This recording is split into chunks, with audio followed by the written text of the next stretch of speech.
Is your technique not as good as it should be? You get excited to see the ball, but you can't control it.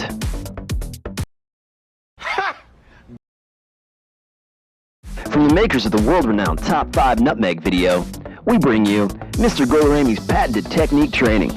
Here he is, Mr. GOLUREMI. Why do you enjoy our 3-day skill series? And that's good. If you subscribe now, you can get a hold of our Ultimate Super Stabilizer Technique Simplifier. Guaranteed to simplify your technique. Don't trust me. We got science. Introducing our hypnotherapist, Coyote. Hey. Hypnotherapist Victor can help your technique. Deep mental state. Very deep mental state. Technique skills. Now focus on the center of the spiral. Max. Subscribe. Do it now. Subscribe. Subscribe to the GOLUREMI YouTube channel. Subscribe now. Do it now.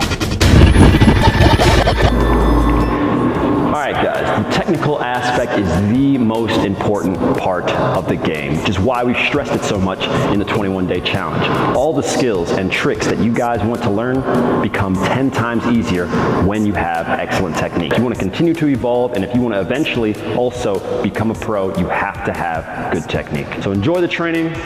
Let's go.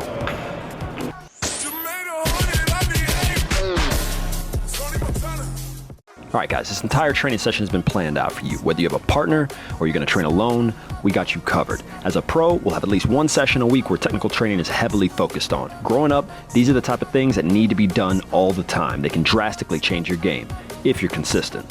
So we start with the partner drills. This is a simple passing exercise where the goal of the drill is to make each touch perfect. The challenge is in taking a good first touch and getting the ball back across well, with a good rhythm. We'll receive it with the outside and inside of the foot, stay light on our feet, and be ready to cushion the ball. Challenge each other. It's definitely worth it. You could easily just walk through each and every one of these drills, but that'd be a waste of your time. So take these seriously. If you start taking pride in your individual training, you will see some serious benefit in games.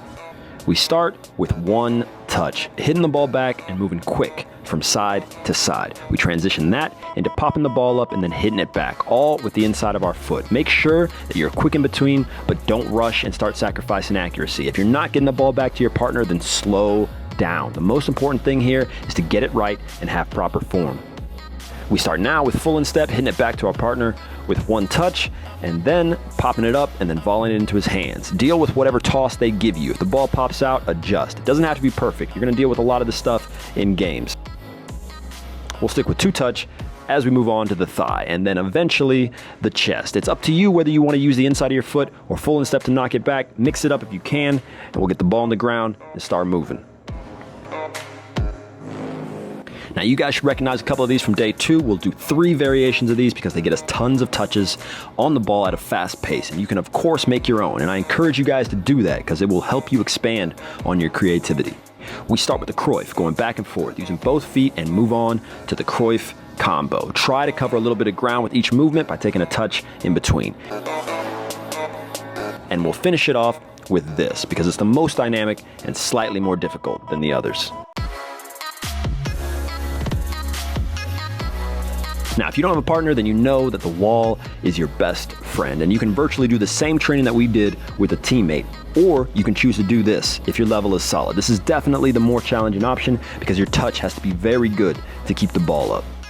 We'll start with hitting the ball back one touch with the inside of our feet and move it along to full instep, making sure to do left and right. Obviously got to pop the ball up and get in some two touch. The further away from the wall you are, the tougher it will be, so make sure to adjust. We get a few touches in with our thigh, of course, and then onto the chest where you learn that you're going to have to pop the ball up rather than just let it drop like before. Some good practice to get more confident chesting the ball.